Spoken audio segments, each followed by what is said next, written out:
수업에서 설명을 해줘야 해요.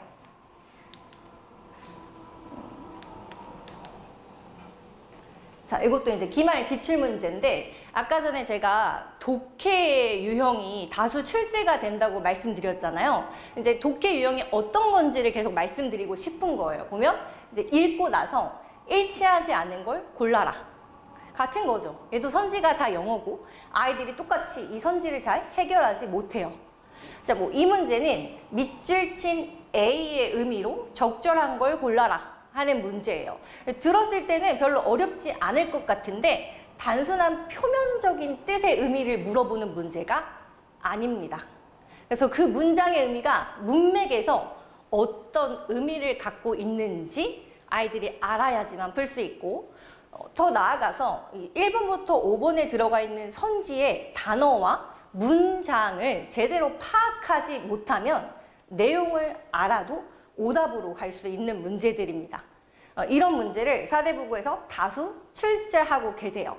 그럼 이런 문제를 해결하기 위해서는 절대 본문 암기로만은 해결해낼 수가 없습니다. 자, 그다음에 또 서답형 문제도 타 학교에 비해서는 개수가 굉장히 적어요. 한 4개에서 지금 한 6개 정도 출제를 하시고 계시고, 배점 같은 경우에도 이제 뭐 각각 3점 해서 그렇게 높지는 않습니다. 그럼 보통 타 학교는 이런 서답형의 문제를 사실 그냥 암기하면 아이들이 쓸 수 있는 문제들을 다수 출제하세요. 근데 사대부고 같은 경우에는 암기해서 쓸 수 없는 문제들입니다. 그러니까 이제 교과서에서 대표 문법 2가지가 있는데 그 대표 문법을 활용해서 아이들이 직접 영작을 할 수 있는지를 물어보는 문제만 출제하세요. 그 본문을 사실은 암기를 해봤자 의미가 없다라는 걸 시사하는 거죠.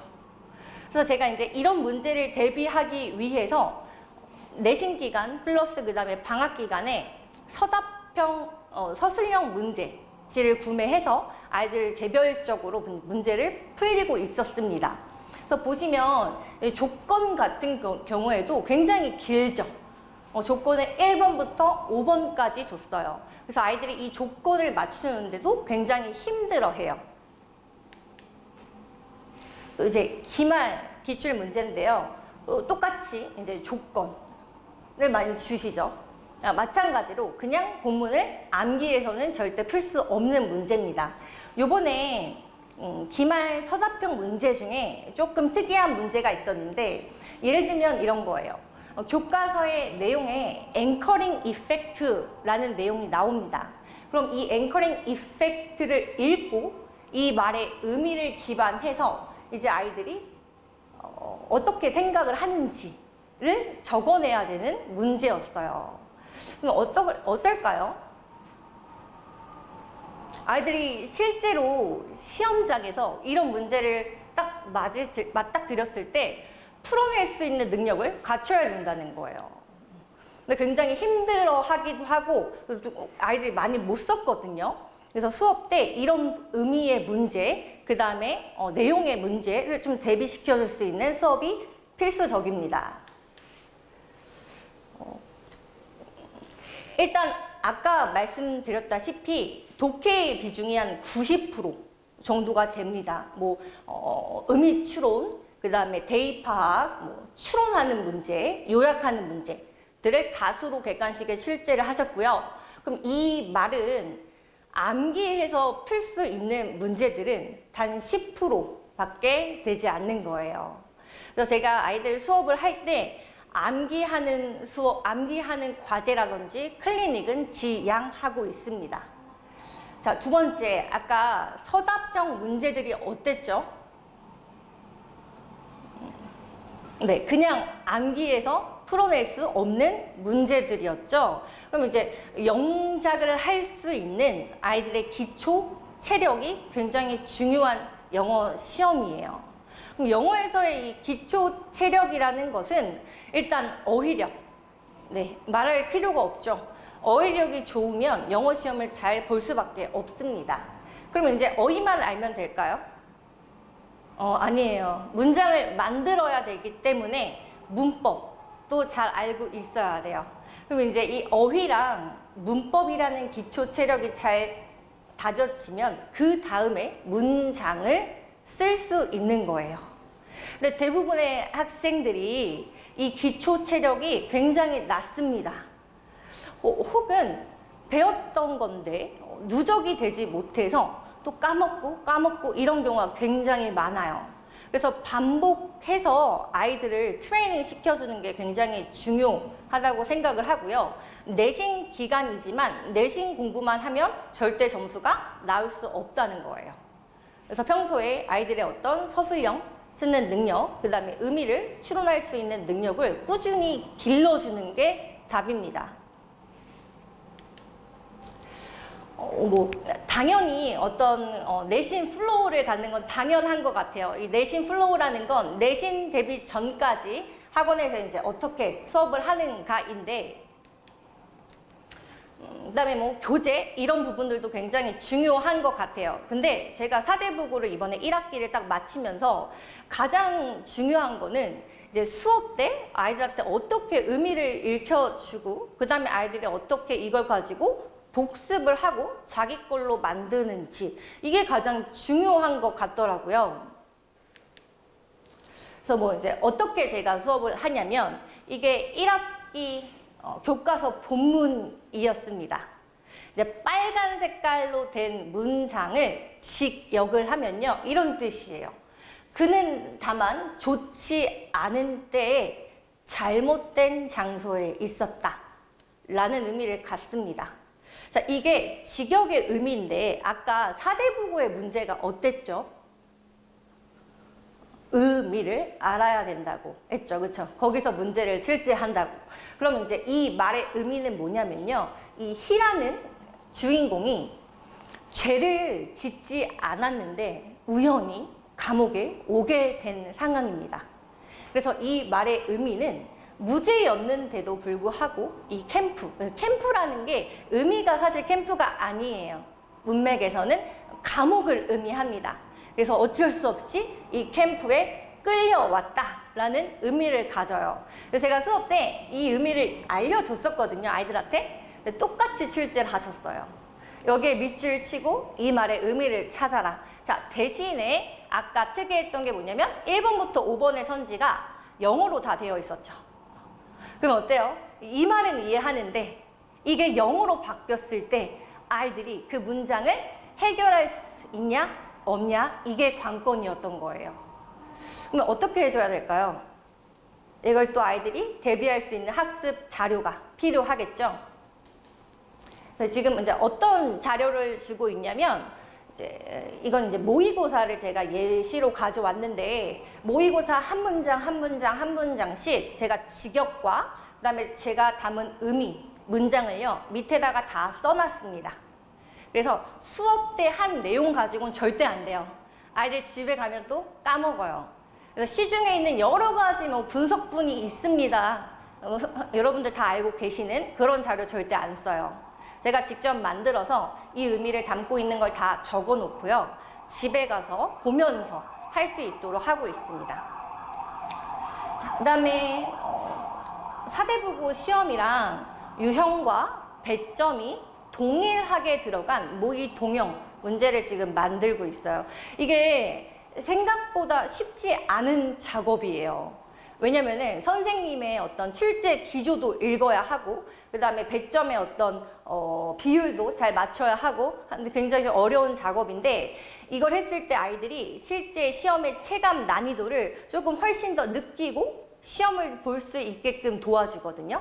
그래서 이렇게 자료를 직접 만들어서 대비를 시켜주고 있습니다.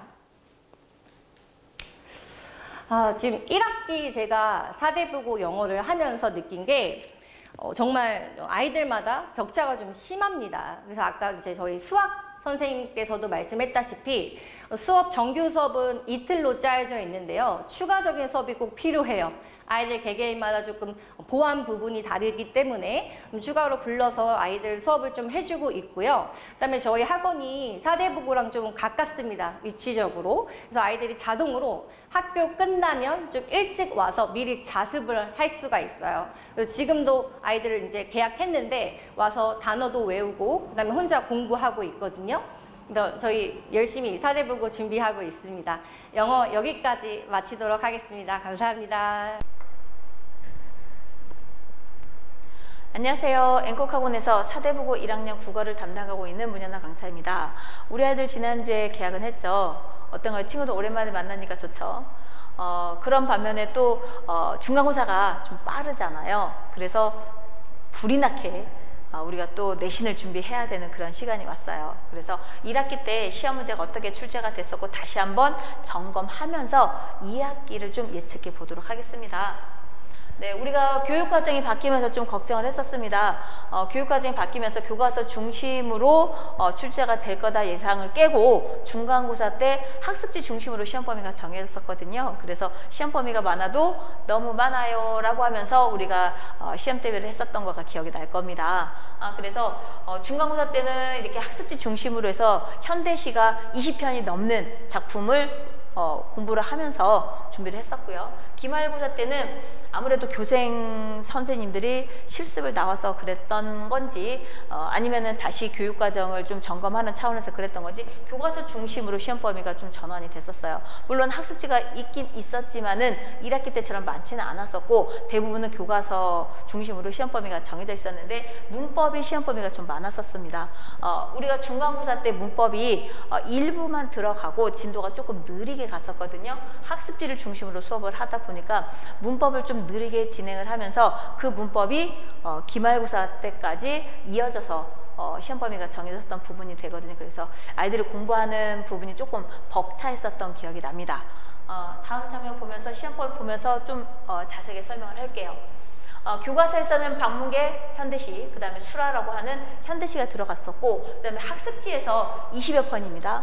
학습지에서 20여 개가 넘는 시가 들어가서 다 비교 분석하는 문제가 됐었죠. 지문이 좀 기억이 날 겁니다. 그리고 교과서에 있는 소설은 수능하고는 연관성이 없다. 그렇게 해서 소설을 좀 대체를 했었죠. 그래서 조금 더 어려운 소설이 됐었던 부분들이고요. 대신에 또 현대시 3월 모의고사에서 현대시까지 발췌를 해서 현대시 중심으로 시험 범위가 정해졌다고 보면 되겠습니다. 그래서 문법이 의문의 변동이지만 의문의 변동 일부가 들어갔다고 보면 되겠습니다. 그래서 앞부분 교체만 들어갔었던 부분이거든요. 그래서 우리가 기말고사 때 의문의 변동을 다시 시험 대비를 했었어야 되는 그래서 문법에 대한 부담이 기말고사 때 있었다는 거죠. 그래서 기말고사 때는 시보다는 교과서 중심으로 하면서 한 단어씩 좀 들어갔었던 부분이거든요. 그래서 교과서 중심으로 공부는 수월하게 했습니다. 1학기 중간고사 때보다 좀 편하게 시험 대비는 좀 했었지만은 문제는 좀 까다로웠다라고 보시면 되겠습니다. 문항수도 훨씬 줄어들었었고요. 그래서 24문항, 22문항 두 문항 줄었지만은 부담스러운 게 배점이 높아버리니까 한 문제를 실수를 하게 되면은 내가 등급이 떨어질 수도 있는 부분들이기 때문에 점수가 높은 것들을 실수하면 안 되는 그런 부담감이 없지 않아 있었죠. 그래서 그런 부분들이고 또 하나는 비문학 독서입니다. 비문학 독서를 시험 범위 없이 그래서 시험 범위를 정해주지 않고 비문학 지문 독서를 하나 내겠다 이렇게 해서 막연하게 비문학 독서를 공부를 시켰던 부분들이 되거든요. 그래서 모의고사 부분으로 대체를 해서 문제 푸는 연습, 지문 분석하는 연습, 그 다음에 일치어부 찾는 거, 그 다음에 보기를 활용해서 문제 푸는 거 이런 것들을 좀 연습을 시켰던 거가 기억이 납니다. 그래서 물론 이거하고 중간고사, 기말고사 시험 범위하고 크게 다르지는 않을 것 같아요. 2학기 때도. 자, 그 다음 자료 보겠습니다. 자, 기말고사를 조금 더 펼쳐봤습니다. 기말고사는 중간고사보다 조금 어려웠다. 배점도 높았고 문항수도 줄어들었지만은 그리고 교과서 중심이었지만은 내용은 조금 어려웠다. 그래서 각 지문별로 조금 파트별로 좀 나눠서 설명을 좀 드리겠습니다. 그래서 문법은 6문항 중에서 거의 4문항이 조금 난해하다, 아이들이 어렵게 풀었다. 골고루 이 4문제에서 왔다 갔다 하면서 좀 골고루 좀 틀렸어요. 4개를 다 틀린 아이는 없는데 여기서 2번 틀린 친구, 3번 틀린 친구, 5번 틀린 친구 이렇게 이제 제각각 실수하는 부분들이 있더라고요. 그래서 이론은 잘 알고 있지만 예문을 분석해서 예문에다가 적용하는 부분들 이건 물론 2학기 내신에도 똑같이 적용이 될 거라고 생각이 듭니다. 그래서 문법만 비교를 해보면 중간고사보다 기말고사분이 조금 어려웠다. 문학도 마찬가지입니다. 문학도 마찬가지인데 교과서 중심으로 들어가서 공부는 수월하게 편안하게 진행이 됐어요. 준비는 편안하게 됐는데 문제는 조금 보기를 활용해서 조금 어렵게 됐다. 이렇게 보면 되겠습니다. 그래서 선택지입니다. 선택지가 조금 헷갈리게 나왔다. 이 정도라고 보면 되겠습니다. 그리고 수필도 교과서에 나와져 있는 이제 고전 수필하고 같이 묶어서 나와져 있는데 이 부분은 거의 틀린 아이들은 없어요. 저희 반 친구들 같은 경우는. 그 다음에 교과서 편에서 주장하는 글도 보기 내용입니다. 여기도 보기 내용이 혼동되게 제시돼서 어렵게 풀었을 것이다. 이렇게 예상을 합니다. 그리고 아이들 1대1로 상담을 해보면 비문학 독서 부분을 조금 어려워했어요. 교과서 편도 그렇고 그 다음에 시험범위 없었던 비문학 독서 외부 지문이죠. 외부 지문도 좀 어려워했었다라고 보면 되겠습니다. 그래서 전체적으로 이 뒷부분으로 갈수록 지문이 좀 길어졌거든요. 물론 시험 범위가 정해져 있는 것은 본문을 안 읽어도 되겠지만은 중간에 비문학 독서 외부 지문이 들어가져 있었어요. 그러다 보니까 아이들이 여기에서 조금 시간을 많이 소비했었던 부분들 그러다가 밑에 토론 부분이 나왔었던 부분들인데 이것을 지문을 좀 놓친 부분들이 있어요. 문제를. 그래서 시간 조율을 잘 못해서 이런 경우가 1학년들한테는 조금 발생이 됩니다. 그래서 전체적으로 압축을 해보면 보기도 많았고 선택지도 길게 제시가 돼서 시간이 많이 소요됐을 것이다. 이렇게 결론을 냈습니다. 아이들 상담해보면 이런 부분들이 좀 어려웠었어요. 접근할 때 이런 부분들이 내가 시간 부족하면 어떡하지? 이런 걱정도 했던 부분이 됩니다. 그래서 보기가 있는 부분들을 문제를 이제 많이 활용하는 부분들 이렇게 출제가 될 거다라고 하는 것들은 이제 눈으로 봤잖아요. 그런 부분들을 방학 때 연습을 시켰습니다. 모의고사 문제를 계속해서 풀리면서 수능형의 문제죠. 수능형의 문제로 전환되어 가고 있다라고 보시면 되겠습니다. 그래서 전에 비해서 사대국어 문제도 좀 어렵게 출제가 되고 있다. 수능형에 좀 비슷하게 가고 있다. 이렇게 보면 되겠습니다. 그 다음 보겠습니다. 이거는 지금 이제 기말고사 부분들 앞에서는 이제 얘기만 했는데 보다시피 이렇게 이론이 소개가 되고 있고 그것에 대해서 예시를 찾는 부분들 이런 부분들은 틀리진 않았습니다. 근데 배점이 높죠. 다 4.3점, 4.5점 문항수가 적기 때문에 그리고 5점짜리도 있었던 부분들이 됩니다. 그래서 예문을 분석하는 의문의 변동도 있었고 문장 성분도 있었던 부분들이 되기 때문에 피동사동까지 시제까지 그래서 문법을 공부하는 분량이 많아서 조금 부담되는 시험범위였었습니다. 그래서 문법 이론은 세밀하게 개념과 특징을 정리하면서 반복 학습을 좀 시켰었고요. 문제풀이는 계속해서 했었습니다. 그래서 확인학습 시간에도 문제풀이를 좀 하고요. 그 다음에 과제로도 문법은 계속 풀 수 있게끔 이론을 계속 접해보는 부분들 그런 부분들을 연습시켰다라고 보면 되겠습니다. 그래서 반복하면서 문제풀이 진행했고 확인학습 시간에도 하고 총괄 정리하면서 모의 시험을 보면서 시간 안에 문제 푸는 연습도 시켰다. 그런 훈련을 많이 했다라고 보면 되겠습니다. 그리고 예문을 분석하는 부분들 왜 틀렸는지를 반드시 점검하고 넘어가게끔 했었거든요. 그래서 본인이 틀린 문제는 왜 틀렸는지를 보고 또 그 부분이 이해가 안 되면 질문하고 다시 한번 설명하고 어떻게 이론을 접목시켜야 되는지 그런 부분에 대해서 많이 설명을 했다라고 보면 되겠습니다. 네, 그 다음 자료 보겠습니다. 자, 이거는 문학입니다. 문학인데 문학은 본문을 반복할 수밖에 없거든요. 근데 문제 유형을 보면은 자 여기서는 기억니은 디귿리을 미음 각 구절에 대한 의미가 됩니다. 앞뒤 흐름에 맞추어서 문제를 풀면 되는데 이 부분도 틀린 친구가 좀 있었어요. 이 친구는 이제 다 맞았는데 앞뒤 내용이죠. 내용의 흐름을 알고 이 대사를 왜 했는지 이 문장이 왜 나왔는지 이걸 생각하다 보면은 앞뒤를 볼 수밖에 없거든요. 근데 밑줄 친 것만 보게 되면은 실수할 수 있는 부분들이 됩니다. 그래서 아이들한테는 항상 문제를 어떻게 접해야 되는지, 어떻게 본문을 접목시켜야 되는지 이런 부분에 대해서 설명을 한다라고 보면 되겠습니다. 무작정 죄송합니다. 무작정 본문만 주구장창 반복시킨다라고 그렇게 보면 안 되고요. 본문을 반복하되 소재의 상징성, 인물의 특성, 인물과 인물이 어떻게 대립하고 있는지, 그걸 어떻게 풀어가고 있는지, 이런 상황이 또 시대적 상황하고는 어떻게 접목이 되는지 이것까지도 다 설명을 했었던 이제 극문학이 됩니다. 이런 부분이고요. 그다음에 여기서도 이제 인물에 대한 성향을 파악하는 부분이거든요. 인물의 성향에 대해서 파악하는 부분들이 되는데 이것은 그대로 문제 적중했다고 보면 되겠습니다. 이거 하면서 제가 이 시를 보여줬거든요. 이 시를 보여주면서 누군가 하늘을 보았다 하는가 라고 하면서 이거하고 비슷한 시를 몇 개 보여줬었어요. 그래서 선택지에 나올 수 있다라고 하는 부분들을 이미 아이들은 연습을 하고 시험을 본 거죠. 그래서 이거는 틀린 친구가 없었다는 거 이렇게 보면 되겠습니다. 그래서 문학 같은 경우는 본문을 반복하되 내용도 점검하고 문제를 풀어보면서, 그리고 갈래별 특징입니다. 갈래별 특징, 그 다음에 소재의 상징성, 인물의 상징성 이런 것들을 파악하면서 진행한다고 보면 되겠습니다. 자, 그리고 지금 여기는 이제 설명문이나 논설문 이런 부분들이 되는데 보기를 활용해서 나오는 부분들, 그 다음에 비교해서 문제가 나오는 부분들, 문제 성향을 좀 설명하려고 보여드리려고 이거를 좀 채택을 해봤는데요. 논증 방법에 대해서 설명하는 부분들이 되는데 여기서 이렇게 골라내는 거 있죠. 보기에서 제시하는 부분에서 몇 개가 알맞는지 고르는 문제를 이거를 계속해서 출제를 하고 있거든요. 작년에도 그렇고 올해도 지금 마찬가지로 출제를 하고 있는데 이렇게 골라내는 문제에서 아이들이 실수를 하게 돼요.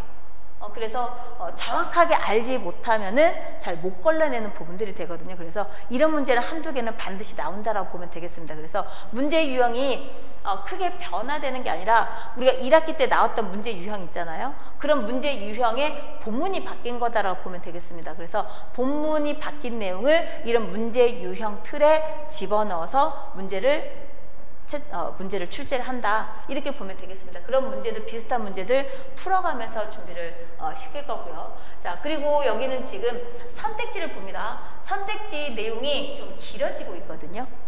이게 아이들이 문장을 잘 이해를 못해서 그렇습니다. 그러다 보니까 이렇게 선택지가 길어지게 되면은 놓치는 부분들이 있어요. 놓치는 부분들이. 그래서 문장을 잘 이해를 하고 본문을 대입을 하는 부분들이어야 되는데 조건도 잘 못 골라내고 본문을 여기다 대입을 했는데 나는 이렇게 생각했는데 답이 아니야 라고 하는 부분도 되거든요. 그런 부분들이 이렇게 선택지가 한 줄 있는 것보다 두 줄, 세 줄 이렇게 선택지가 길어지는 부분에서 아이들이 실수를 하는 부분들이 큽니다. 그래서 문맥적 의미로 이해해야 되는 어휘들, 문맥적 의미로 문장을 이해해야 되는데 그냥 내용만 확인되면은 첫 번째 줄에서 내용이 확인됐다 그러면 밑에까지 그냥 훑어보는 식으로 보거든요. 건성건성 본다라고 하죠. 그러다가 답을 놓치는 겁니다. 앞부분에 첫 번째 줄이나 두 번째 줄에 핵심이 들어가서 나 이거 공부했어. 나 이거 문제 풀어본 것 같아. 그래서 핵심이 여기에 나와 있었는데 밑에까지는 눈으로 보긴 봤는데 세밀하게 보지 못한 거죠. 그래서 그런 문제들을 놓쳤다라고 보면 되겠습니다. 그런데 앞으로 이런 문제 성향이라고 보면 돼요. 이런 문제 성향으로 나온다라고 보면 되는데 여기도 지금 선택지가 길어지고 있고 이런 부분들도 지금 비교하는 부분이 되거든요. 비교하는 부분들. 그래서 타당성을 평가하는 부분이다라고 하는 부분인데 타당성은 이제 비판적인 시선이 좀 있어야 되거든요. 이런 부분들을 아이들이 좀 잘 못한다. 본문을 비판을 하거나 본문 내용을 결론적으로 어떻게 평가를 해야 되는 부분들인지 이게 비문학 독서 문제가 됩니다. 비문학 독서 문제. 그래서 비문학 독서를 방학 때는 좀 많이 풀렸다라고 보면 되겠습니다. 그래서 앞으로 2학년 대비도 해야 되는 부분들이라서 문학만 시험 범위 안에서만 공부를 하는 게 아니라 비문학 독서도 좀 확장해서 공부를 할 필요성이 있다는 거죠. 그래서 2학년 내신 대비도 함께 준비할 수 있는 1학년 2학기 학습 시간이라고 보면 되겠습니다. 그래서 단순하게 1학년 2학기 내신 대비만 준비하는 게 아니고 2학년 1학기, 2학년 2학기 문학이나 비문학 독서, 그다음에 더 멀리는 수능까지 바라보는 그런 단계라고 보면 되겠습니다. 그래서 시험 문제도 조금씩 변화가 되고 있고 수능 문제에서도 이렇게 선택지가 길어지고 있거든요. 그런 부분들을 반영했다라고 보면 되겠습니다. 그 다음 자료 보겠습니다. 자, 이거는 제가 아이들 이제 수업하면서 준 자료가 되거든요. 그래서 문제는 계속해서 편집을 따로 합니다. 시험범위에 맞게 구성을 해서 50문제씩 50문제 풀 수 있게 과제도 주고, 과제는 문법 중심으로 주고요. 그 다음에 소설도 주고, 현대시도 마찬가지긴 한데 이렇게 해서 편집해서 주는 부분들 또 작품별로 주는 경우도 있고, 이거는 확인학습 때 편집을 해서 50문제씩 시간 안에 풀 수 있는 연습을 시키는 부분들이고, 그 다음에 각 단원별로 정리하는 부분들이 되거든요. 각 단원별로 정리하는데 이런 상징성은 이번에도 시험 문제가 됐었습니다. 소재의 상징성, 그 다음에 인물 특성에 대한 파악, 인물의 성격 파악, 이런 부분들은 소설을 접근하는 방식하고 시를 접근하는 방식이 좀 다르거든요. 그래서 소설과 시를 접근하는 방식도 설명하면서 이론도 겸해서 같이 수업을 한다라고 보면 되겠습니다. 그리고 설명문도 이렇게 서론, 본론, 결론으로 요약 정리된 자료를 주면서 아이들 보고 핵심을 이렇게 정리를 한다. 이게 근거고 이게 반론이다. 근거와 반론은 짝꿍을 맞추어서 기억을 하자. 본문 속에서 어디에 위치해 있는지 본문 속의 위치를 잘 좀 기억하자. 그래서 계속 반복적으로 하면서 내용을 좀 습득하게 좀 하는 거죠. 그래야 아마 문제를 풀 때 바로바로 제시문입니다. 제시문을 볼 시간은 없어요. 우리가 수능에서는 제시문을 보고 문제를 풀어줘야 되는 부분이지만 내신에서는 바로 문제로 가서 내가 알고 있는 내용을 점검을 해야 되겠죠. 그렇게 이제 어떻게 문제를 푸는지, 지문을 어떻게 파악해야 되는지, 접근 방식에 대해서도 많이 설명을 한다라고 보면 되겠습니다. 그래서 대체적으로 이런 내용들을 수업 시간에 다룬다라고 요약을 좀 해놨고요.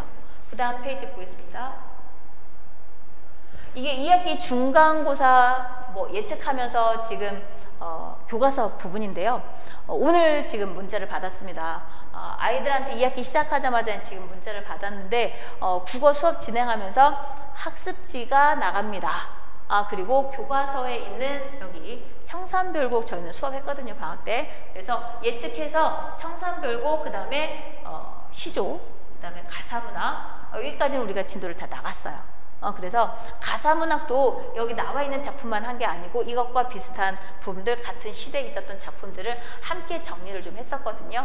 그렇기 때문에 크게 아이들이 내용을 어려워서 수업을 접한 부분들은 아닐 겁니다. 학교 수업을 하면서 청산별곡 내용이나 고전시를 진행을 하면서 고전시 내용이 아예 귀에 못 알아들을 정도의 그런 내용을 수업을 했다, 그 정도는 아니고 선행을 했기 때문에 수업 시간에 무엇을 강조하는지 잘 캐치를 해서 가져오리라 생각을 합니다.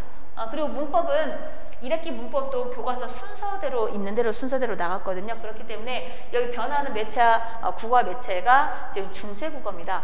중세국어가 먼저 중간고사에 들어갈 것 같고, 그 다음에 한글 맞춤법입니다. 한글 맞춤법이 기말고사에 들어갈 거라고 예상을 하고 있습니다. 그래서 한글 맞춤법은 고등학교에서 문법 배우는 거 중세국어 문법 빼고 전체 문법이 다 들어간다고 보면 되거든요. 그래서 한 권의 문법이 다 들어가니까 미리미리 학습할 수밖에 없거든요. 그래서 중간고사가 좀 빨리 진행이 되고 추석 이후가 되는데 추석 이후에 바로 문법부터 가야 되는 상황입니다. 그래서 중간고사가 빨리 끝나지만은 기말고사 준비할 게 많다. 한글 맞춤법은 문법 한 권을 다 끝내야 되기 때문에 준비할 게 많다. 2학기는 그런 상황이라고 보면 되겠습니다. 그래서 소설도 고전 소설이 들어가는 부분들이고요. 그 다음에 9월 모의고사, 10월 모의고사도 남아있거든요. 그 부분까지도 시험 범위에 포함될 확률이 좀 있습니다. 세대부고는. 그래서 1학기 때도 포함이 됐었기 때문에 2학기 때도 당연히 포함이 될 거다라고 예상을 하면 되겠습니다.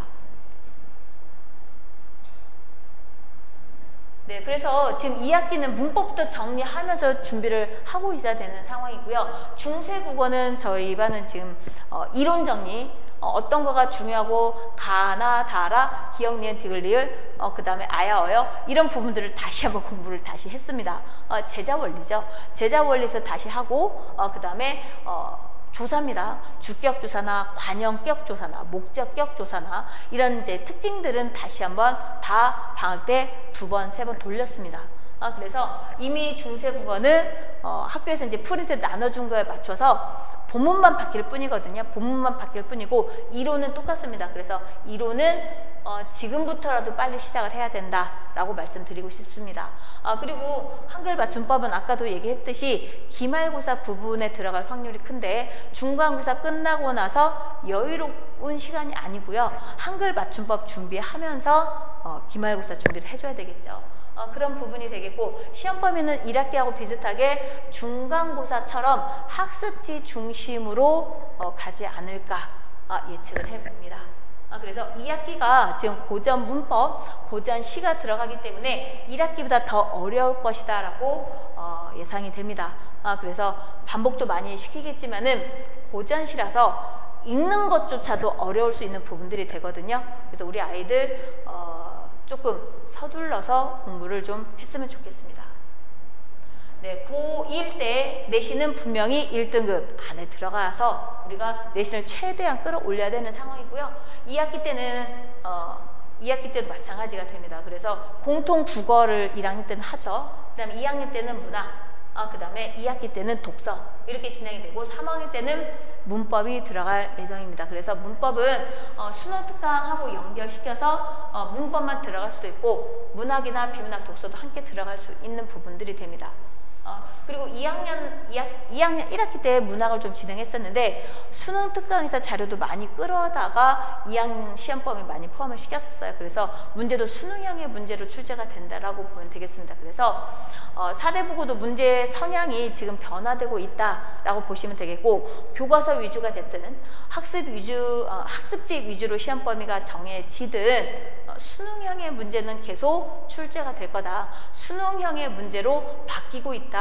이렇게 보면 되겠습니다. 그래서 기본에 충실하면서 시험 범위 내용을 반복 학습하면서 문제풀이는 반드시 해야 된다. 이렇게 생각하고 있으면 좋겠습니다. 그래서 상위권에 진입하기 위해서 조금 더 1학기 때보다 조금 더 부지런히 조금 더 한 번씩 더 보는 시간을 가졌으면 좋겠습니다. 그래서 계획을 좀 세워야 되겠죠. 자, 제가 준비한 건 여기까지고요. 4대 국어 수업은 수요일 날 진행이 됩니다. 본 수업은 6시부터 9시 반까지 3시간 반 동안 진행이 되고요. 그 앞에 수요일 날 우리 아이들 일찍 끝나잖아요. 그래서 바로 집에 가지 말고 간단하게 간식 먹고 확인학습부터 진행을 합니다. 지난주에 배웠던 내용을 확인학습 시간에 푸는 거거든요. 그래서 오자마자 한 30-40분 복습하는 시간 주고요. 그 다음에 문제를 줍니다. 그래서 확인학습 시간은 제가 하거나 혹은 조교 선생님이 있을 예정입니다.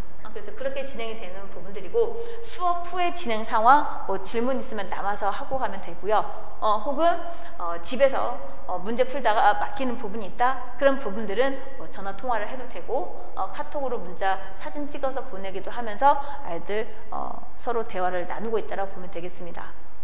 네, 지금까지 제가 지금 1학기 시험 범위 좀 정리를 하면서 말씀드렸고 시험 유형에 대해서도 좀 간단하게 소개를 했습니다. 2학기 때도 크게 달라지지는 않을 것 같고요. 시험 범위는 교과서에서 발췌하는 일부분 있을 거고 학습지 지금 나눠주고 있는데 고전시가 많이 들어갈 것 같습니다. 그래서 빠르게 준비하면 좋겠습니다.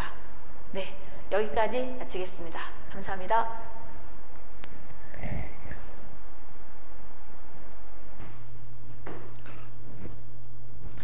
자, 안녕하십니까. 통합사회, 사회, 그리고 한국사를 담당하고 있는 남택범이라고 합니다. 자, 오늘 이렇게 설명에 와주신 여러분들께 먼저 감사 인사드리고요. 그리고 이 설명에 직접 참석해서 함께 호흡하면서 설명을 드렸으면 더 좋았겠지만 저희 개인적 사정으로 인해서 이렇게 영상으로 만나뵙게 되었습니다. 자, 여러분들과 함께 이 살펴보게 될 통합사회 한국사 과목 어떤 내용들을 배우게 될 것인지 그리고 또 어떻게 대비하면 좋을지 이런 부분들에 대해서 간략하게 설명을 드리도록 하겠습니다. 자, 먼저 통합사회 교과부터 한번 좀 살펴보도록 할게요. 자, 통합사회가 1과 2 이렇게 두 개로 과목이 분리되면서 1단원, 그러니까 1학기 때의 단원과 2학기 때 단원은 이제 명료하게 구분이 되게 됩니다. 그러면서 이제 밸런스를 맞추기 위해서 작년과 다르게 변화가 좀 있었는데요. 자, 나눠진 결과를 봤을 때 1학기 분량보다 2학기 분량에서 조금 더 어려운 단원들이 많이 들어가 있지 않았는가 라고들 생각했습니다. 그래서 아마 개학을 막 한 학교들의 사회선생님들이 2학기 때는 조금 더 어려울 거야 라고 이야기를 했다라고 하는 걸 요 여름방학 수업을 진행하던 학생들한테도 좀 듣게 됐거든요. 그렇습니다. 2학기 때 과목들에서는 조금 더 난이도가 높은 파트들이 많이 등장하게 될 겁니다. 그리고 또 대부분의 학교들이 1학기 때에도 난이도를 높이기 위해서 기존 사회탐구 9과목의 어떤 개념들을 확장용으로 아이들에게 제시하고 그걸로 시험 문제를 만들어서 출제했던 학교들 많이들 보였었는데요. 특히 이제 뭐 신일고, 그 다음에 여기 이번에 삼각산고도 난이도를 좀 높여서 문제들을 냈고요. 영훈고 같은 경우에도 사회 문제가 좀 어렵게 출제되는 모습들을 볼 수 있었습니다. 자, 이렇게 해서 2학기 때는 그럼 어떤 과목들을 배우고 어떻게 확장될 수 있는가 라고 하는 기본적인 내용들을 한번 좀 살펴보도록 할게요. 자, 첫 번째 단원부터 5개의 단원들이 있는데요. 이 중에서 어느 단원이 가장 어려울 것인가 라고 하는 것을 예상했을 때 저는 1단원, 2단원, 3단원 그 중에서도 3단원이 가장 난이도가 있게 출제될 수 있다라고 설명드리도록 하겠습니다.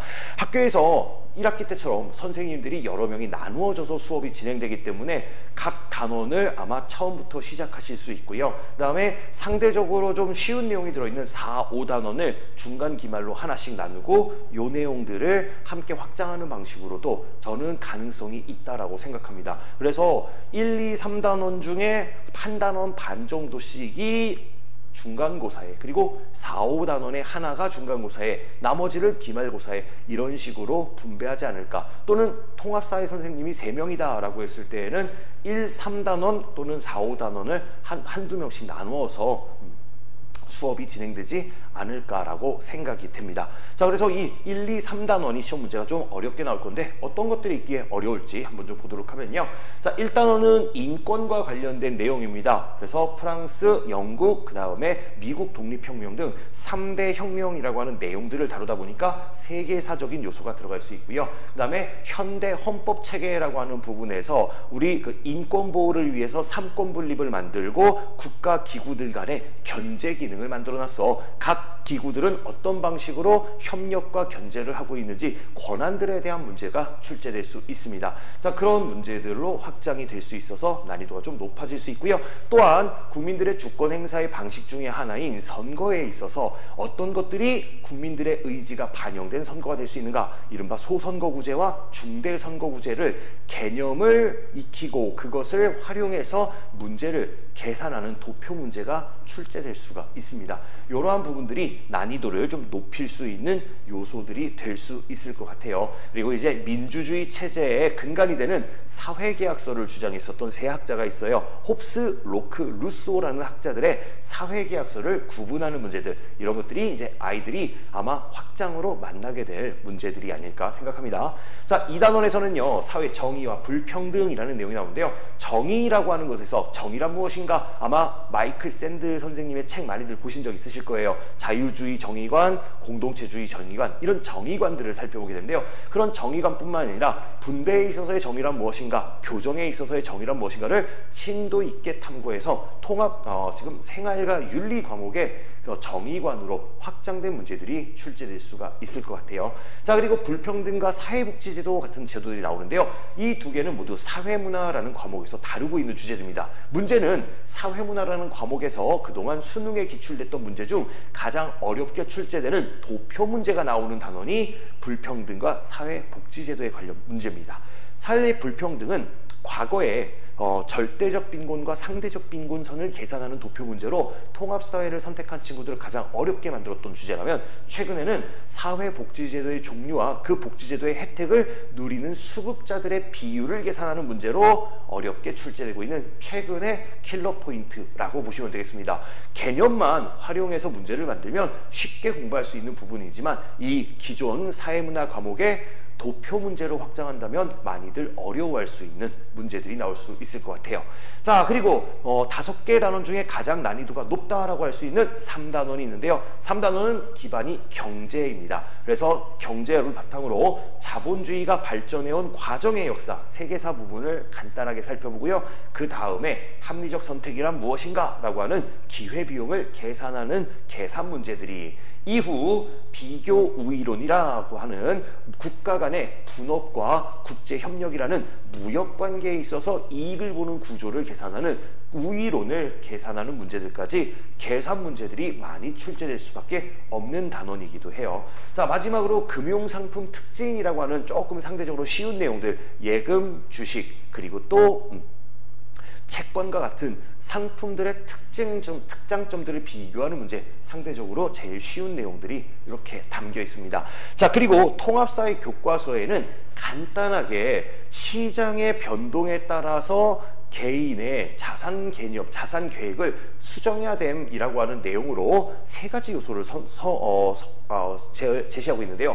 그게 금리, 그리고 물가, 그리고 환율이라고 간략하게 언급이 돼 있어요. 근데 이 금리, 환율, 물가는 경제라고 하는 수능시험 과목에서 다 각기 하나씩 도표를 그리고 자료를 분석하고 문제를 해결해야 되는 소주제들이 되거든요. 그래서 학교 선생님이 경제 파트를 심화하시겠다라고 하면 비교우위 그리고 기회비용 구하는 문제들을 조금 더 어렵게 만들 수도 있고요. 방금 말씀드린 금리, 환율, 물가 변동에 따른 변화를 예측하게 하는 기존 경제 과목의 문제들로 확장할 수가 있습니다. 따라서 이 3단원이 아무래도 계산과 그리고 또 도표를 이해하는 능력들을 집중적으로 보는 게 아예 기본으로 시작이 되다 보니까 상대적으로 가장 어렵게 느껴지지 않을까 생각됩니다. 자, 4단원, 5단원은 상대적으로 조금 쉽게 공부할 수 있는 단원이 될 것 같아요. 세계화라고 하는 상황 속에서 세계화 그리고 그에 반대되는 지역화를 묻는 문제, 그 다음에 국제무역이라고 하는 것이 왜 발생하는가라고 하는 것들을 살펴보는데 요거는 3단원하고도 중복되는 부분들이 상당히 많이 있습니다. 자, 그리고 이제 동아시아사 부분에서 이제 평화를 의미하는 남북 분단, 6.25 전쟁, 광복 이후에 6.25 전쟁을 거쳐서 고착돼야 하는 분단 관계와 그리고 동아시아 지역의 다양한 영토 갈등과 역사 갈등의 내용들을 살펴보게 됩니다. 동아시아 지역의 다양한 갈등이 발생하는 지역들을 기호화시켜서 내용과 일치시키게 하는 문제들, 따라서 지도를 해석하는 능력도 역시 중요하게 작용할 수 있는 부분이 들어있다. 그래서 어떤 친구들에게는 상대적으로 경제는 나는 계산하는 건 더 쉬웠던데 나는 오히려 지도 보고 그 다음에 역사 내용 나오는 게 싫어 라는 친구들도 또 있을 수 있는 부분이 있다라고 보시면 되겠네요. 자, 5단원 같은 경우에는 세계지리와 한국지리에서 각각 다루고 있던 경제지리라는 파트들이 여기에서 주로 활용이 될 거예요. 자, 인구 분포와 인구 이동 그리고 지역의 산업의 특징들이 나오게 될 겁니다. 국내로 살펴보는 내용으로는 각 도시의 특징들을 비교하는 문제를 줄 수 있습니다. 지난 1학기 1학기 중간고사, 삼각산고 중간고사에서 백지도를 주고 두 도시의 특성을 파악하게 하는 문제가 나온 적이 있었어요. 물론 아이들한테 특정 영역, 경상도 지역에서만 낼 거야 라고 미리 선생님이 한정된 자료를 줬기 때문에 가능했었지만, 이 전국에 지자체들을 빈칸으로 만들어 준 다음에 아이들에게 물었을 때 아이들이 이거 구분하는 것도 상당히 또 어려워할 수 있습니다. 두 번째로는 세계지리 파트에서 주로 나오는 에너지 자원의 국제 이동을 살펴보는 거죠. 석유, 석탄, 천연가스라는 세 가지 자원을 중심으로 국가 간에 어느 정도의 거래량이 있는가라는 걸 통해서 이 수출하는 국가는 어디고 수입하는 국가는 어디고 이 정도 교역량을 보여주는 자원은 무엇이고 그 자원의 특징은 무엇이게 라고 묻는 형태의 문제들이 세계지리 과목에 나오는데요. 이런 것들이 출제될 가능성이 높은 파트들이 있다. 이렇게 보시면 되겠습니다. 자, 이렇게 해서 새 통합사회 같은 경우 1학기 때와 마찬가지로 학교 선생님마다 어떤 내용을 확장할지 그것을 예측할 수가 없기에 기본적인 교과 내용을 먼저 학습하는 것이 목표고요. 그 다음에는 학교별로 나오는 프린트, 즉 심화 확장된 부분들을 빠르게 캐치해서 그 부분에 대한 추가 강의와 그 부분을 해결할 수 있는 문제들을 제공하는 수업으로 여러분의 아이들과 함께 공부하고자 하고 설명을 드리고 있습니다. 자, 그래서 어떤 문제들로 어떻게 나올 것인가를 대략적으로 보여드리기 위해서 각 과목의 내용들에 확장될 수 있는 문제들을 아마 예상해서 여러분들에게 좀 보여드리려고 달아놨습니다. 자, 먼저 일단은 인권 부분에서 헌법기관의 기능으로 헌법재판소가 시행할 수 있는 위헌법률 심판에 관련된 문제, 이 정치와 법이라는 과목의 문제거든요. 이런 식으로 확장이 될 수 있을 것 같고, 그 다음에 두 번째, 교정적 정의라고 하는 파트는 정의란 무엇인가에서 잘못한 사람을 처벌할 때 어떻게 처벌하는 것이 더 정의로운가라는 것을 주장한 학자들의 입장과 그들에 대한 주장을 확장하는 문제들, 이런 것들 우리 1학기 때 행복단원에서 주로 했었던 방식으로 확장될 수가 있습니다. 자, 그 다음에 불평등이라는 파트에서 사회문화 과목에서 살펴보는 빈곤율 계산하기, 상대 빈곤, 절대 빈곤 계산하기 문제들이 이렇게 도표로 출제될 수가 있고요. 그리고 사회복지정책의 개념만 물어볼 수 있지만 사회복지정책의 각각의 종류를 수급하고 있는 수급자의 비율을 통해서 자료를 옳게 분석한 것을 고르게 하는 난이도가 가장 높은 문제들, 이런 것들이 출제될 수 있습니다. 참고로 이런 문제 같은 경우에는요, 이제 수능 시험을 준비하기 위해서 사회문화 과목을 열심히 공부하고 이 단원의 도표 문제를 열심히 풀어갖고 훈련이 거의 마친 친구들도 이러한 문제를 푸는 데는 못해도 2분 이상이 걸리는 난이도가 좀 높은 문제들이기도 해요. 이러한 부분들까지도 확장의 가능성을 가지고 있다라고 설명을 드리고 있는 겁니다. 자, 경제 파트에서 요거는요, 확장된 내용이 아니라 그냥 통합사회에서 그대로 낼 수 있는 부분들입니다. 왼쪽은 바로 합리적 선택, 기회비용을 계산해서 자신의 순편익을 가장 높은 것이 어떤 것인지를 고르게 하는 문제고요.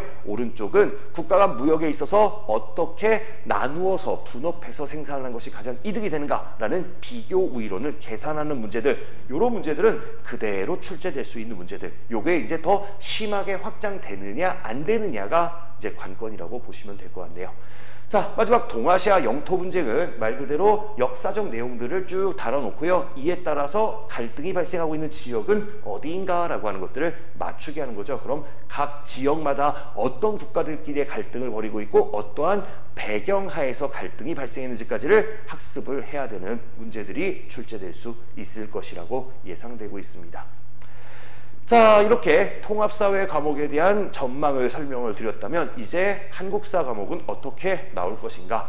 자, 한국사는 1학기까지 이제 일제강점기 이전까지가 끝났습니다. 그래서 일제강점기부터 들어가는 것이 일반적이겠지만 학교별로 그 앞단원에서 전근대 문학 파트들을 거의 건너뛰고 오신 학교들도 있어요. 그래서 이런 학교들은 한국사 2로 바로 들어가지 않고 한국사 1의 문화사를 또 학습할지도 모르겠습니다. 왜냐하면 전체 분량으로 봤을 때 한국사 2 과목은 그 범위가 많이 좁아졌기 때문에 아무래도 한국사 1의 문화사를 건너뛴 학교들이 그걸 또 갖고 온다면 난이도가 더 올라가는 결과를 만들 수 있을 것 같아요. 자, 일단 한국사 2 교과에서는 크게 일제강점기와 해방 이후 대한민국의 역사를 살펴보고 있습니다. 일제강점기라고 하면 벌써부터 머리가 지끈거리시는 학부모님들도 계실 겁니다. 학부모님들도 학교 다니실 때 역사 과목에서 제일 싫어했었던 부분 중에 하나가 일제강점기, 그중에 독립군들의 이야기가 아니었을까 생각합니다. 독립군들의 단체들의 명칭도 비슷하고요. 그들의 활동을 거의 연도별로 암기해야 될 정도로 빡빡하게 순서를 물어보는 문제들이 많이 출제되고 있기 때문입니다. 그래서 연도로 외우는 것만큼 좋은 방법이 없지만 연도로 외우는 것만큼 지루하고 재미없는 방법이 없기 때문에 가장 싫어하는 파트 중에 하나가 요 일제강점기 독립운동사가 되겠죠. 그리고 또 최근의 역사학계의 경향상 이 독립운동에 관련된 내용들을 좀 조망하고 한국 현대사 부분에 대해서 강조를 하자라고 하는 이번 교과서 취지에 따라서 조금 더 깊이 있게 어떤 출제가 이루어질 수 있는 가능성들도 염두에 두시면 좋을 것 같아요. 그래서 이런 독립운동사를 효율적으로 공부할 수 있는 방법들을 제안해 드리면서 아이들이 그나마 그래도 기본기를 바탕으로 응용할 수 있는 능력들, 그리고 또 다양한 자료들을 분석할 수 있는 능력들, 주로 한능검 유형의 시험 문제들이 많이 나오고 있는 요새 내신 문제들을 대비하는 수업들을 같이 진행해 보도록 하겠습니다. 자, 그리고 이제 다른 단원들이 대부분 다 압축되고 분량이 축소됐다면 상대적으로 분량이 가장 많이 늘어난 파트가 현대사 부분입니다. 현대사를 강화하겠다가 이번 교육과정의 핵심 모토이기 때문에 좀 더 세밀한 내용들이 많이 들어가게 될 거예요. 그래서 이 세밀한 내용들을 학생들이 다 기억할 수 있게끔 오늘날과 그렇게 떨어져 있지 않은 역사야라고 하는 어떤 연결점들을 만들어주고 아이들이 암기가 아니라 본인도 그 상황에 그런 사람이었다면 어떤 결정을 할까? 그것들이 오늘날 어떤 영향을 미쳤는지를 이해하게 함으로써 좀 더 쉽게 암기할 수 있도록 노력해 드리도록 하겠습니다. 자, 이런 내용들을 배우는데요. 그럼 어떤 문제가 나오냐? 자, 요 조선의용대, 조선의용군이라고 하는 38년도, 1938년, 1942년도에 만들어진 두 독립군 부대를 고르게 하는 문제입니다. 그리고 나머지 선지들 역시도 30년대 이후에 전개된 독립군 부대들이 나오고 있거든요. 조선혁명군, 한국독립군, 한국광복군, 이렇게 이름도 비슷하고 시기도 비슷한 각 부대 명칭들을 일일이 외우게 하는 거 참 어려운 일이거든요. 이런 것들도 대비를 해주셔야 될 것 같고요. 자, 그 다음에 요거는 현대사 문제인데요. 유신체제라고 하는 1972년부터 시작됐던 정치체제 하에서 볼 수 있는 사회 모습을 골라라 라는 문제입니다. 자, 유신체제라고 하는 시기에 벌어져 있는 정치, 경제, 사회, 문화 내용들을 섞어서 만든 문제예요. 프로야구 80년대, YH무역 79년, 이런 식으로 연도들과 최소한 연대를 파악해야지 문화사적 요소와 연결시켜 문제를 풀 수 있는 문제들, 이런 것들도 가능성을 가지고 있다. 이렇게 어렵게 출제될 수 있는 부분들을 미리미리 대비해서 아이들의 최소한의 지식들을 높이고 그리고 성적 향상을 돕기 위한 노력들을 전개해 보겠습니다. 자, 그럼 어떻게 수업을 진행할 것이냐? 첫 번째로는요, 기본 개념들을 확립시켜주는 수업을 진행하게 됩니다. 자, 학교들이 다르고 진도와 범위가 다를 수 있습니다. 그래서 아이들이 학교 진도에 따라서 아이들을 그룹핑한 뒤 공통된 요소부터 우선적으로 수업을 진행하고요. 그 이후에는 각 학교별 진도들을 따로따로 나갈 겁니다. 자신의 학교 진도가 아닌 부분을 수업하게 될 때에는 앞에서 배웠던 공통 진도의 확인 문제들을 학습하면서 그 시간을 보내고, 그리고 또 조를 바꾸어서 개념 설명과 학습, 확인 학습을 번갈아 가면서 수업을 진행하는 거죠. 자, 이렇게 해서 수업을 진행하다 보면 학교별로 진도가 나가면서 자연스럽게 추가적으로 제시된 학습 프린트들이 나오게 됩니다. 학습 프린트에서 학교별로 어디를 심화하겠다라고 하는 요소들 확인하면 그 요소들에 대해서도 학교별로 수업을 진행합니다. 그래서 기본 개념은 최대한 빠르게 정리하고 아이들이 그 상대 시간에는 문제를 풀고, 그리고 심화된 내용들의 자료를 저에게 제공하면 저도 그 개념을 설명하면서 또 추가 문제들을 제공하는 이런 방식으로 학습과 문제풀이가 번갈아 가면서 같이 이루어지는 4시간의 수업을 준비하게 된 거죠.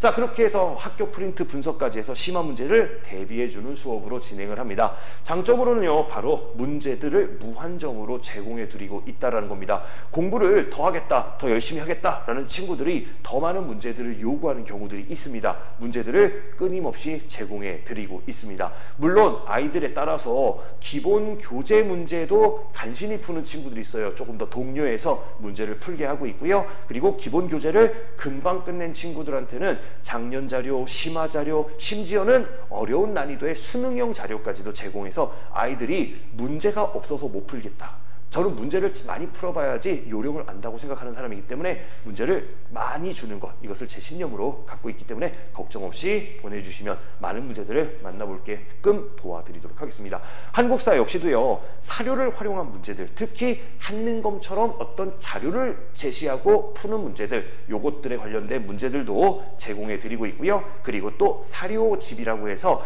그 시대별로 나올 수 있는 글들, 박스 글들을 모아놓은 자료도 충분히 제공을 해드리고 있으니까 함께 활용해 주시면 좋을 것 같습니다.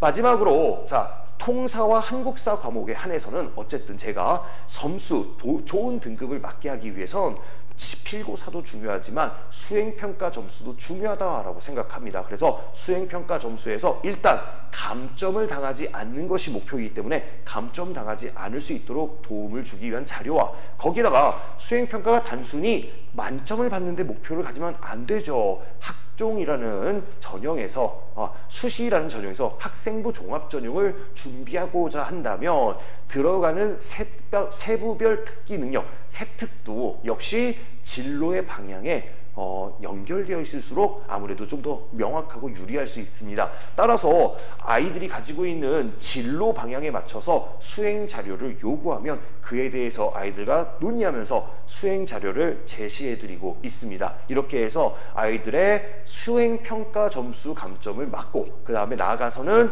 세특을 활용한 학생부 종합전형의 대비 목적까지도 도와드릴 수 있도록 해서 좋은 등급과 그리고 좋은 생기부까지 함께 도움을 드리고 있는 수업이라고 생각해 주시면 되겠습니다. 자, 그렇게 사례들이 있었어요. 1학기 때 저하고 수업을 듣던 친구들 중에 학생이 선생님 저 이런 수행이 나왔는데 어떻게 하면 좋을까요? 라고 해서 자료를 요구한 경우에 자료를 같이 제공했습니다.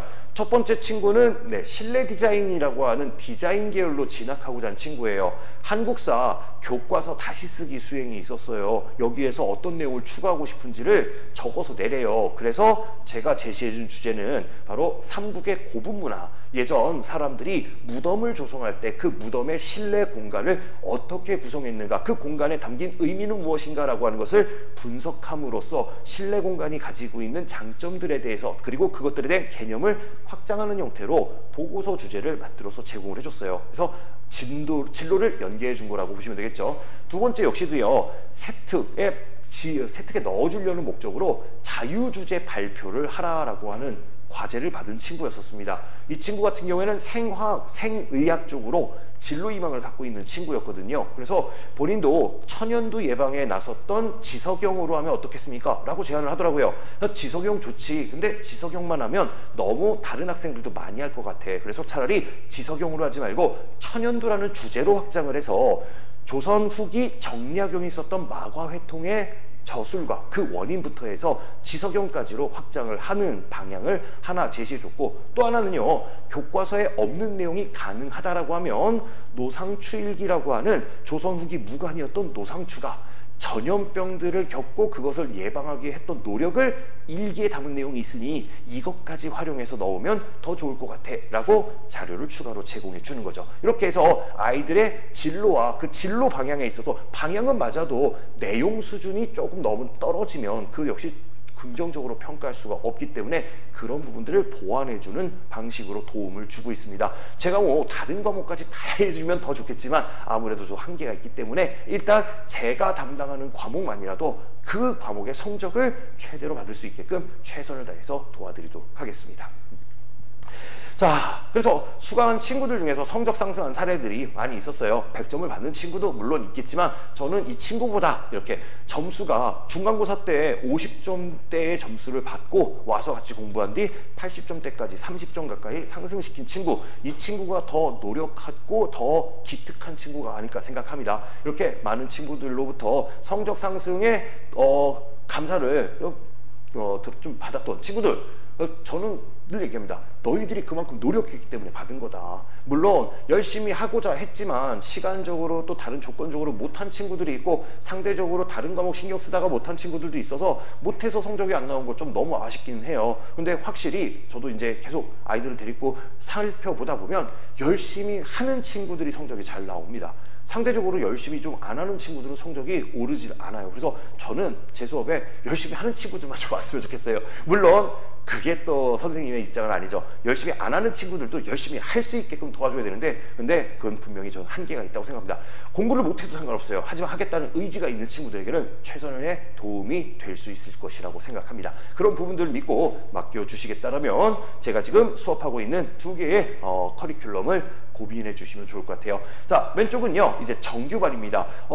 제가 5주 특강으로만 1학기 때 수업을 진행을 하고 있다 보니까 몇몇 어머니들께서 다른 수업처럼 시험 끝나면 뭐 한 주 정도 휴강하고 바로 이어서 가는 정규반 수업은 없냐라고 문의해 주신 분들이 있었어요. 그래서 일단 제가 시범적으로 토요일 날은 정규반으로 수업을 한번 진행해 보려고 합니다. 정규반은요, 그러니까 회차에 상관없이, 이제 특강과 상관없이 매달 진행하는 반으로 이제 앞에서부터 좀 천천히지만 문제도 좀 확인해 해 보면서 숨 쉬어가면서 진행할 수 있는 반으로 만들어 보려고 계획을 잡고 있어요. 물론 방학이 끝나고 바로 이제 중간고사 시즌이기 때문에 크게 개강률은 차이가 나진 않지만요. 그래도 시간적으로는 살짝 줄여서 통합사회는 토요일 2시부터 5시 이렇게 하고, 한국사는 반대로 이제 10시부터 1시라는 오전 시간으로 2개 반을 정규반으로 개설을 해볼까 합니다. 그리고 토요일 반은 이렇게 정규반이라면 일요일 반은 5주 특강으로 말 그대로 시험 대비 목적으로 진행하는 반이라고 보시면 되겠습니다. 여기에서는 이제 문제 확인은 개별적으로 하면서 질문을 받는 방식으로 진행이 되겠지만 아이들에게 압축적으로 지식들을 전달하고 확인할 수 있는 시간이라고 보시면 되겠죠. 4시간짜리 수업으로요. 일요일에는 통합사회가 오전, 그 다음에 한국사는 오후에 개설하는 것으로 진행하겠습니다. 그래서 한국사는 반대로 토요일 날은 오전이고요. 한국사 5주 특강반은 일요일 날 오후에 2개의 타임으로 둘 중에 하나를 골라서 수강하는 방식으로 진행을 해보도록 할게요. 이렇게 해서 한국사 그리고 통합사회 이 두 과목, 제가 지난번에 농담을 했는데요. 여러분들 자녀들의 전체 과목 중에서 가장 많은 학점을 담당하고 있는 게 저이죠. 둘 다 합치면 수학, 영어보다 학점이 높습니다.